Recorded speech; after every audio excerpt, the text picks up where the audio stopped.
Hello everyone, I hope आप सबकी पढ़ाई लिखाई अच्छी चल रही होगी। देखिए दोस्तों, अगर आपको सीमेंट का चैप्टर नहीं पता है, मैंने इस पे पहले भी वीडियो बनाई है, लेकिन आज मैंने पूरे सीमेंट के चैप्टर पे एक ही वीडियो बनाई है। इसमें मैं पूरा सीमेंट का चैप्टर कवर कर दूंगा। अगर आपको नहीं पता है कहीं भी कोई पॉइंट, तो इसमें वो आपको कवर हो जाएगा, सारे पॉइंट्स कवर हो जाएंगे। अगर आपने अभी तक सीमेंट की एक भी वीडियो नहीं देखी है तो आप ये वीडियो देख लीजिए, तो वो सारी पीछे की कवर हो जाएंगी। और इस वीडियो की जो पीडीएफ है, वो आपको लिंक एक डिस्क्रिप्शन में एक वीडियो की लिंक मिलेगी। उस वीडियो को खोलेंगे आप तो उसके डिस्क्रिप्शन में इस वीडियो की पीडीएफ मिल जाएगी। तो दोस्तों चलिए शुरू करते हैं। ये वीडियो थोड़ी लंबी हो जाएगी तो आप थोड़ा पेशेंस रखिए। तो चलिए शुरू करते हैं। तो इसमें हम लोग पढ़ेंगे सबसे पहले composition of cement, ingredients of cement, function of ingredients. फिर उसके बाद हम लोग पढ़ेंगे tri calcium aluminate, tetra calcium aluminoferrite, tri calcium silicate, di calcium silicate क्या होते हैं, इनको हम लोग बॉक्स कंपाउंड बोलते हैं। उसके बाद हम लोग पढ़ेंगे testing of cement, field test, strength test, fineness test, consistency test, compressive strength test, tensile strength test, soundness test. तो ये सारे पढ़ेंगे। उसके बाद डिफरेंट टाइप्स ऑफ सीमेंट, उसके बाद मैन्युफैक्चरिंग ऑफ सीमेंट। तो ये सब चीज़ें इस वीडियो में हम लोग कवर करेंगे, तो आप तैयार हो जाइए। तो चलिए शुरू करते हैं। Composition of cement. Cement is used as a binding material in construction activity. तो जब भी हम लोग कोई भी निर्माण कार्य करते हैं तो उसमें जो सीमेंट है वो एक बाइंडिंग मटेरियल की तरह काम करता है। लाइम भी बाइंडिंग मटेरियल की तरह काम करता है। Which is being manufactured artificially by intergrinding calcareous and argillaceous compound. जो सीमेंट है उसको हम लोग आर्टिफिशियली बनाते हैं कैलकेरियस और आर्जिलेसियस कंपाउंड को आपस में पीसकर। कैलकेरियस कंपाउंड कौन होते हैं? जिसमें कार्बन पाया जाता है। इसके एग्जाम्पल हो गए हैं लाइम और चौक। और आर्जिलेसियस कंपाउंड कौन होते हैं? जिसमें सिलिका पाई जाती है, जैसे हो गए क्ले और मार्ल। मार्ल मतलब होती है खड़िया, और इसका एग्जाम्पल है सी सेल्स। अब आगे बात करते हैं constituents present in OPC. Ordinary Portland cement में कौन कौन से कॉन्स्टिट्यूएंट्स घटक प्रेजेंट होते हैं? तो सबसे पहले बात करते हैं लाइम। इसका परसेंटेज रहता है 62 से 67%, CaO लिखते हैं। सिलिका 17 से 25%, SiO2 लिखते हैं। एल्यूमिना 3 से 8%, Al2O3 लिखते हैं। कैल्शियम सल्फेट 3 से 4% होता है, CaSO4। इसको हम लोग जिप्सम भी बोलते हैं कैल्शियम सल्फेट को। फिर उसके बाद आयरन ऑक्साइड 3 से 4%, Fe2O3।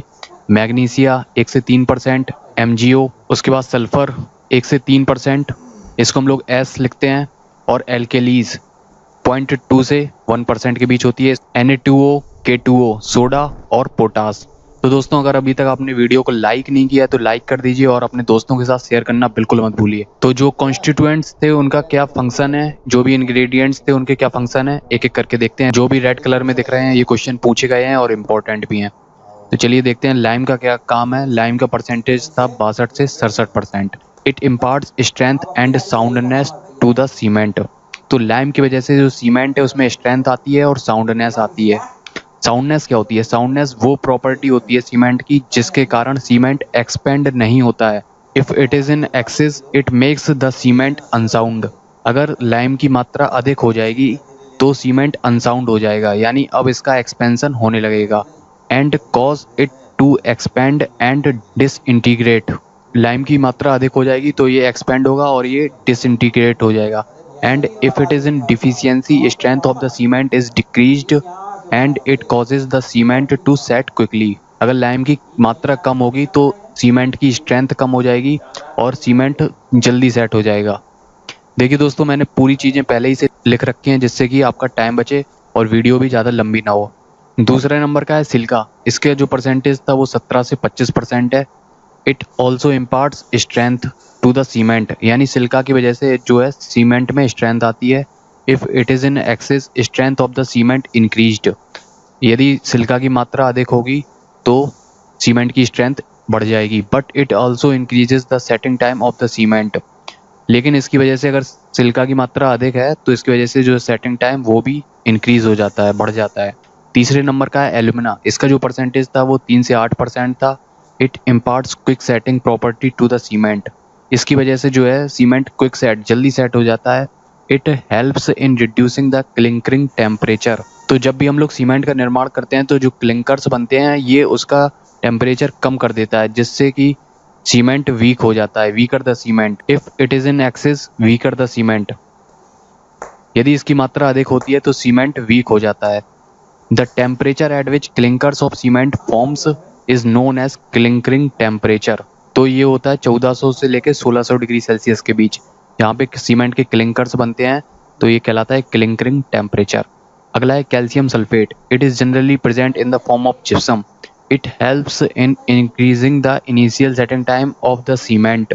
तो कैल्शियम सल्फेट को हम लोग जिप्सम भी बोलते हैं। इसका जो परसेंटेज है वो होता है 3 से 4%। इस पे बहुत बार क्वेश्चन पूछा गया है कि कैल्शियम सल्फेट जिप्सम की वजह से सीमेंट में क्या होता है, इंक्रीज इनिशियल सेटिंग टाइम, यानी प्रारंभिक जमाव काल बढ़ जाता है, जिससे कि जो भी एक्टिविटी है जैसे कंक्रीट को मिलाना, प्लेस करना, ट्रांसपोर्ट करना, कॉम्पैक्ट करना, तो ये सब काम आसानी से हम लोग कर सकते हैं कंक्रीट पे। अगला कॉन्स्टिट्यूएंट है iron oxide. It imparts strength, hardness and colour to the cement. तो इसकी वजह से सीमेंट में स्ट्रेंथ आती है, हार्डनेस आती है, कलर देता है ये reddish brown.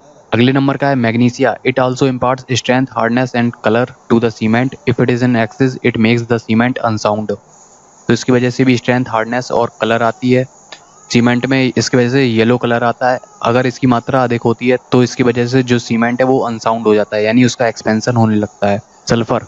Sulfur in the cement is responsible for volume changes, hence it is also leads to unsoundness in the cement। तो सल्फर की वजह से क्या होता है, वॉल्यूम चेंज होता है, जिसकी वजह से सीमेंट में अनसाउंडनेस होती है। अगला है एल्केलीज। 0.2 से 1% के बीच होती है alkalies. It is responsible for staining. Staining क्या होती है, वाइट और grey spots on structure where cement is used. तो जहाँ भी हम लोग सीमेंट यूज़ करेंगे तो वहाँ पे वाइट, सफ़ेद कलर के दाग धब्बे बन जाते हैं, तो उनको स्टेनिंग बोलते हैं। And efflorescence of the structure in which it is used for construction. दोस्तों वीडियो को लाइक नहीं किया है तो लाइक कर दीजिए और शेयर करना मत भूलिए। तो आगे बात करते हैं। When these ingredients of the cement are intergrinding and burned they fuse with each other leads to the formation of complex chemical compound which are not formed simultaneously and are referred as box compound। तो अभी हम लोगों ने जो ingredients पढ़े हैं तो उनको हम लोग लाइम, सिलिका, एल्यूमिना, जिप्सम, इन सबको हम लोग इंटरग्राइंडिंग मिला देते हैं और फिर बर्न करते हैं, तो एक दूसरे से ये मिलके कॉम्प्लेक्स केमिकल कंपाउंड बना लेते हैं जो कि एक साथ नहीं बनते हैं।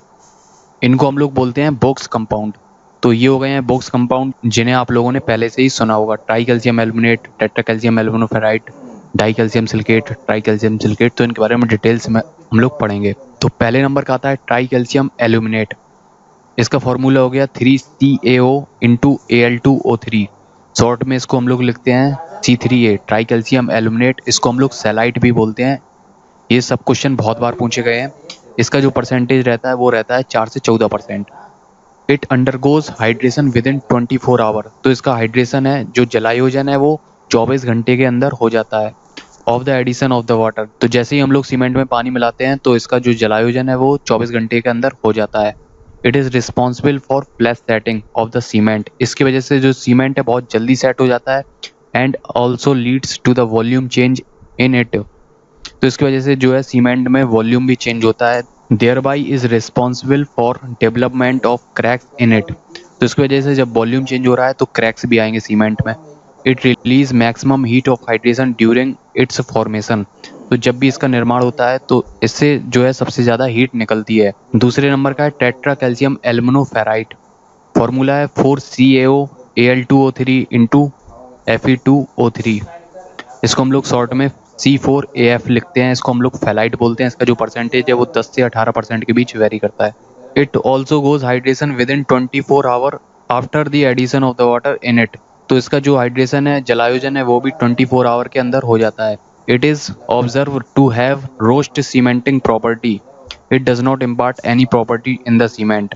तो इसकी वजह से जो है सीमेंट में कोई प्रॉपर्टी नहीं आती है। अगले नंबर के कंपाउंड की बात करते हैं, ट्राई कैल्शियम सिलिकेट।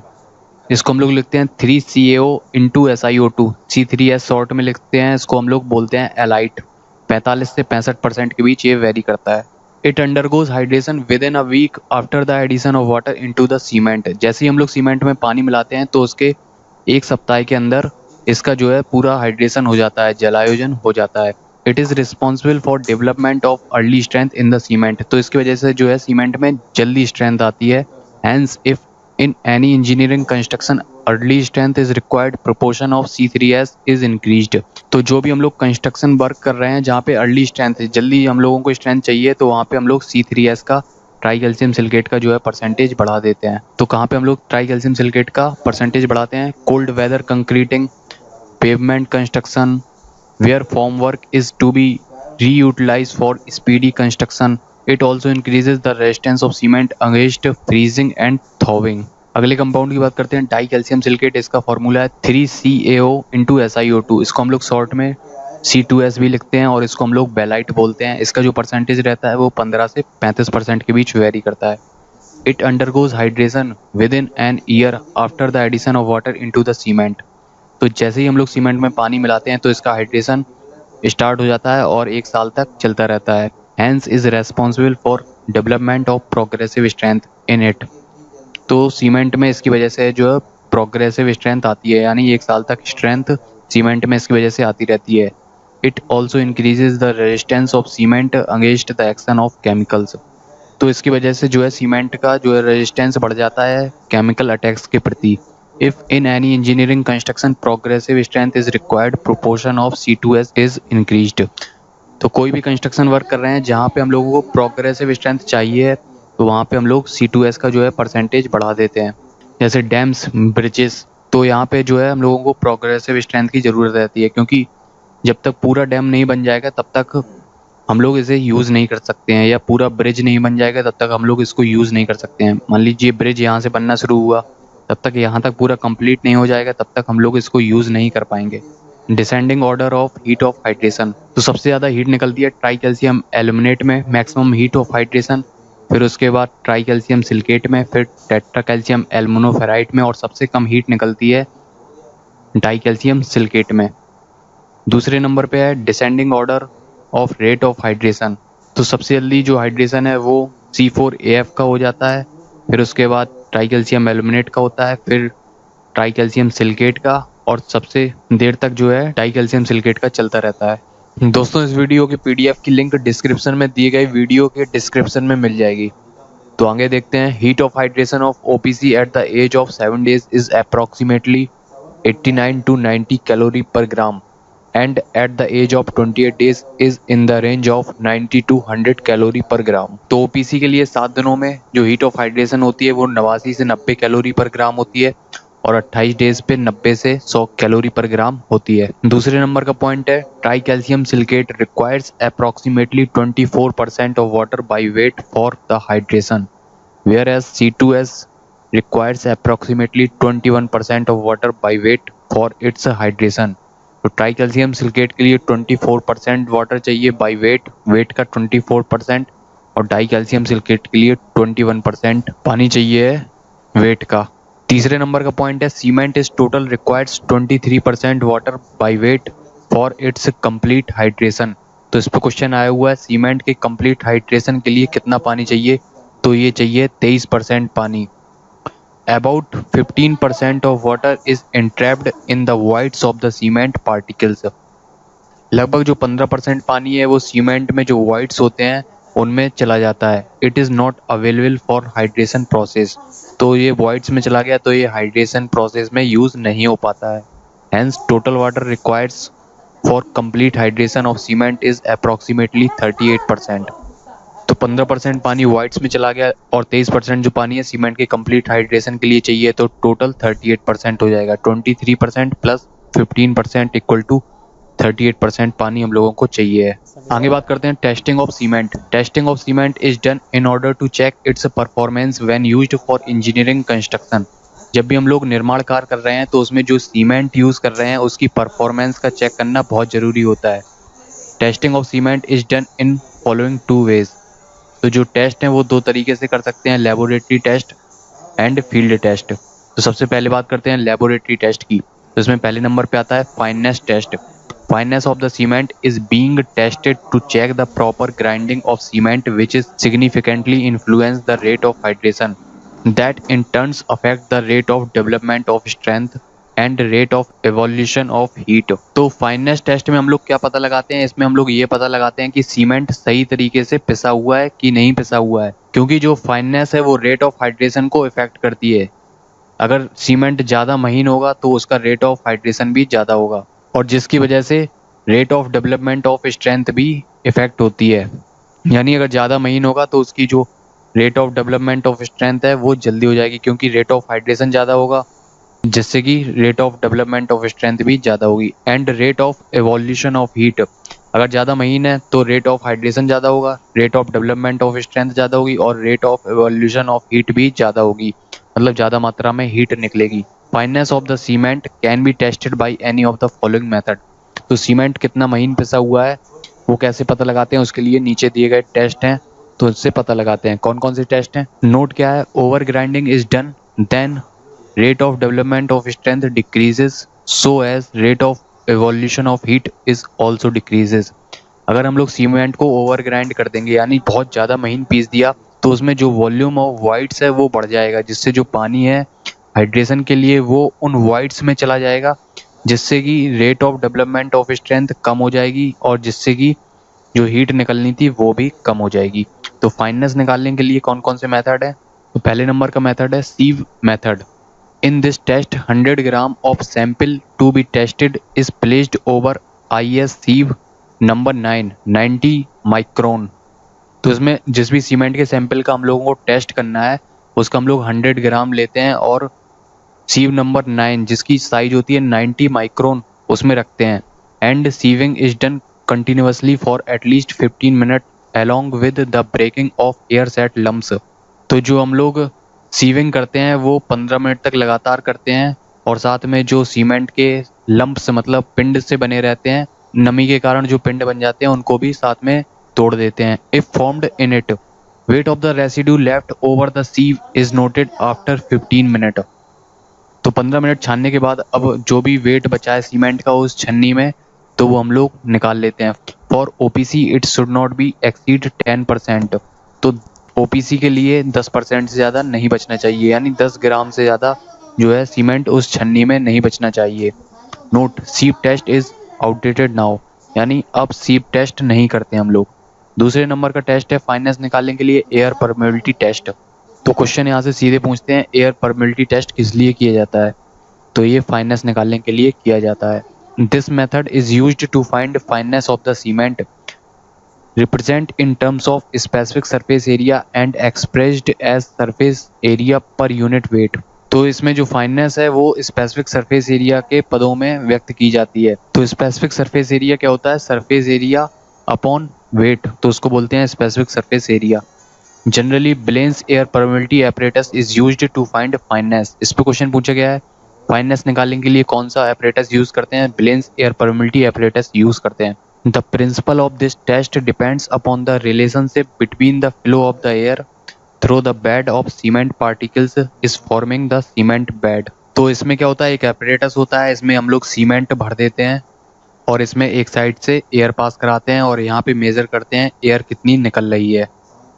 तो सीमेंट जितना ज़्यादा महीन पिसा होगा उतना ही ज़्यादा रेजिस्टेंस होगा, क्योंकि उतना ही ज़्यादा स्पेसिफिक सरफेस एरिया होगा तो उतनी ही कम एयर निकलेगी। For OPC specific surface area should not be less than 2250 centimetre square पर ग्राम।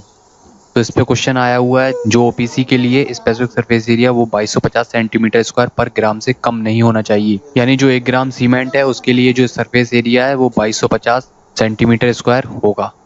दूसरे नंबर का लेबोरेटरी टेस्ट है consistency test. In order to find initial setting time, final setting time, soundness, strength characteristics of the cement, a parameter referred as standard consistency is used। हम लोगों को अगर initial setting time, प्रारंभिक जमाव काल, अंतिम जमाव काल, साउंडनेस, स्ट्रेंथ निकालनी है, टेंसाइल स्ट्रेंथ, कंप्रेसिव स्ट्रेंथ, तो इन सब टेस्ट को परफॉर्म करने के लिए हम लोगों को एक स्टैंडर्ड कंसिस्टेंसी का पेस्ट बनाना पड़ता है। तो उस कंसिस्टेंसी का पेस्ट बनाने के लिए हम लोगों को पानी की मात्रा ज्ञात करनी पड़ती है, तो वो हम लोग निकालते हैं कंसिस्टेंसी टेस्ट से। तो ये टेस्ट कैसे करते हैं, standard consistency is defined as the consistency of cement paste that permits the Vicat's plunger of dia 10 mm and height 50 mm to penetrate into the mould up to the depth of 33 to 35 mm from the top or 5 to 7 mm from the bottom। This test is performed to find moisture content which is required to produce the cement paste of standard consistency। This test is performed at the temperature of 27 ± 2 degree Celsius and relative humidity of 90%। तो इस test को perform करने के लिए क्या करते हैं, इसमें एक प्लंजर होता है जिसका डाया होता है 10 mm और जिसकी हाइट होती है 50 mm। और ये हो गया है मोल्ड, इसका जो ऊपर का डाया होता है वो होता है 80 mm। इसमें क्या करते हैं, इस प्लंजर को पेनिट्रेट कराते हैं। तो ये जो प्लंजर है वो ऊपर से 33 से लेके 35 mm तक पेनिट्रेट कर जाना चाहिए और इस मोल्ड की जो हाइट है वो रहती है 40 mm। In order to perform this test, take 500 gram of cement and gauge it with 24% of the water in the first try। तो इस टेस्ट को परफॉर्म करने के लिए हम लोग सबसे पहले 500 ग्राम सीमेंट लेते हैं और उसमें 24% पानी मिलाते हैं पहले ट्रायल में। And note the depth of penetration into the mould. अब जो प्लंजर है उसको हम लोग उस मोल्ड में पेनिट्रेट कराते हैं सीमेंट भर के, तो फिर देखते हैं कितना डेप्थ तक वो प्लंजर पेनिट्रेट कर रहा है। Repeat the test at different water content up to an extent penetration of 33 to 35 mm from the top of the mould is observed. तो इस टेस्ट को हम लोग बार बार रिपीट करते हैं, जब तक जो पेनिट्रेशन है प्लंजर का वो ऊपर से 33 से लेके 35 mm तक ना हो जाए। Water content corresponding to this is noted and it is referred as P. तो जिस भी वाटर कंटेंट पे जो पेनिट्रेशन है प्लंजर का वो 33 से लेके 35 mm तक हो जाता है, उसको हम लोग नोट कर लेते हैं उस वाटर कंटेंट को, और उसको हम लोग पी बोलते हैं। जब हम लोग इनिशियल सेटिंग टाइम का टेस्ट करते हैं तो उसके लिए जो निडल यूज़ करते हैं वो 1 mm² की होती है, 1 mm² की निडल होती है। और जब हम लोग फाइनल सेटिंग टाइम का टेस्ट करते हैं तो उसके लिए 5 mm का एनुलर रिंग होती है। तो इस पे भी क्वेश्चन पूछा गया है। अगले नंबर का टेस्ट है setting time test. Setting time of cement is tested in order to check its deterioration due to storage. तो इसमें दो टेस्ट हैं, इनिशियल सेटिंग टाइम टेस्ट और फाइनल सेटिंग टाइम टेस्ट। तो पहले टेस्ट की बात करते हैं, initial setting time test. Initial setting time is defined as the time that is measured from the instant of water is added into the cement up to the time it starts losing its plasticity। तो initial setting time वो होता है जैसे ही हम लोग cement में पानी मिलाते हैं उस टाइम से लेके जब सीमेंट अपनी प्लास्टिसिटी लूज करना स्टार्ट कर देता है तो वो टाइम कहलाता है initial setting time. In order to perform this test 500 gram of cement sample is taken and graded with 0.85 p। 85% of the water required to prepare the cement paste of standard consistency is added in it। तो इसमें हम लोग क्या करते हैं, 500 ग्राम cement लेते हैं और उसमें जो है 85% पानी मिलाते हैं और जो भी सीमेंट पेस्ट बन के तैयार होता है the paste prepared is filled in the mould, उसको हम लोग मोल्ड में भर देते हैं। Initial setting time is referred as the time in which the square needle of size of 1 mm shows the penetration of 33 to 35 mm into the mold from the top। तो initial setting time में क्या होता है, इसमें 1 mm² की needle होती है और जब वो मोल्ड में टॉप से 33 से लेके 35 mm तक पेनिट्रेट कर जाती है तो वो कहलाता है इनिशियल सेटिंग टाइम। और OPC initial setting time is approximately 30 minute. तो ओपीसी के लिए जो प्रारंभिक जमाव काल है वो 30 मिनट लिया जाता है। इस पे बहुत बार क्वेश्चन पूछा गया है तो आप ये याद कर लीजिए। इस पे यहाँ पे क्वेश्चन पूछा गया है जो इनिशियल सेटिंग टाइम के लिए जो पानी की मात्रा है वो 0.85 p ली जाती है। तो दोस्तों अगर अभी तक हमारे चैनल को आपने सब्सक्राइब नहीं किया है तो सब्सक्राइब कर लीजिए और साथ में बेल आइकन को प्रेस करना मत भूलिए जिससे कि आने वाली वीडियोज़ का आपको नोटिफिकेशन मिलता रहे। तो आगे बात करते हैं फाइनल सेटिंग टाइम क्या होता है और फाइनल सेटिंग टाइम टेस्ट कैसे करते हैं। Final setting time is defined as the time which is measured from the instant water is added into the cement up to the time it completely loses its plasticity. तो final setting time वो होता है जैसे ही हम लोग cement में पानी मिलाते हैं उस टाइम से लेके जब सीमेंट अपनी प्लास्टिसिटी कम्प्लीटली लूज कर देता है तो वो टाइम कहलाता है final setting time. And attains sufficient firmness so as to resist definite pressure. तो ये इतना कठोर हो जाता है कि एक डेफिनाइट प्रेशर को रेजिस्ट कर सकता है। In order to find final setting time mould is prepared as above. तो इसमें हम लोग मोल्ड बनाते हैं जैसे हम लोगों ने इनिशियल सेटिंग टाइम में बनाया था। Final setting time is referred as the time in which needle at the centre of the annular ring 5 mm annular ring is able to make the impression over the mold but annular collar fails to do so। तो final setting time में एक 5 mm की annular ring होती है, इसमें बीच में एक needle लगी होती है। तो वो निडल जो मोल्ड है उसमें इम्प्रेशन बना दे, लेकिन जो कॉलर है किनारे किनारे पे ये ये 5 mm की एनुलर रिंग हो गई है और इसके बीच में एक निडल हो गई है। तो ये बीच वाली जो निडल है ये मोल्ड में इम्प्रेशन बना देती है, जबकि ये कॉलर है ये इम्प्रेशन नहीं बना पाती है। तो वो कहलाता है फाइनल सेटिंग टाइम। और OPC final setting time is approximately 10 hour. तो इस पे बहुत क्वेश्चन पूछा गया है। अंतिम जमाव काल ओपीसी के लिए 10 घंटे होता है। आगे बात करते हैं soundness test. No significant change in the volume of the cement takes place after its setting as it affects the durability of the structure in which it is used for construction। तो जिस भी structure में हम लोग cement use कर रहे हैं उसका एक्सपेंशन नहीं होना चाहिए। अगर उसका एक्सपेंशन होगा तो वॉल्यूम चेंज होगा, जिससे क्रैक्स हो जाएंगे और उस स्ट्रक्चर की ड्यूरेबिलिटी पे इफेक्ट पड़ेगा, उसकी आयु पे इफेक्ट पड़ेगा। Unsoundness of the cement is due to presence of lime, magnesia and sulphur in it. तो सीमेंट में अनसाउंडनेस लाइम, मैग्नीशिया और सल्फर की वजह से होती है। अनसाउंडनेस क्या होती है? जिसकी वजह से सीमेंट का वॉल्यूम इंक्रीज होता है। साउंडनेस क्या होती है? जिसकी वजह से सीमेंट का वॉल्यूम इंक्रीज नहीं होता है। तो पहला है unsoundness due to lime. Soundness test को बोलते हैं हिंदी में निर्दोषता परीक्षण। Unsoundness due to lime is measured by Le Chatelier test. तो इस पे क्वेश्चन पूछा गया है साउंडनेस टेस्ट किससे करते हैं? तो ये हो गया ली चैटलियर एपरेटस से। That consist of split cylinder of dia and height of 30 mm and indicator arms of length of 165 mm. In order to perform this test, 100 gram of cement is graded with 0.78 p. 78% of the water required to prepare the cement paste of standard consistency is added. तो इस पे question पूछा गया है जो soundness test करते हैं उसमें जो है पानी कितना मिलाते हैं? तो वो 78% मिलाते हैं, 0.78 p. And the paste forms is filled in the split cylinder which is covered from top and bottom with the help of glass plates, and the entire assembly is immersed in the water having the temperature in the range of 27 to 32 degree Celsius for 24 hour. तो अनसाउंडनेस टेस्ट करने के लिए हम लोग क्या करते हैं? तो इसमें एक लिए ली चैटलियर एपरेटस होता है। इसका जो हाइट होती है वो 30 mm होती है और इसका जो डाया होता है वो भी 30 mm होता है और इसकी जो इंडिकेटर आर्म्स हैं वो 165 mm होती हैं। इस पे भी क्वेश्चन पूछे गए हैं। और split not more than 0.5 mm। तो ये गैप है, ये 0.5 mm से ज़्यादा नहीं होना चाहिए। और ये ग्लास प्लेट्स ऊपर और नीचे से लगा देते हैं। इसमें सीमेंट का पेस्ट भर देते हैं और ऊपर नीचे से ग्लास प्लेट हम लोग लगा देते हैं।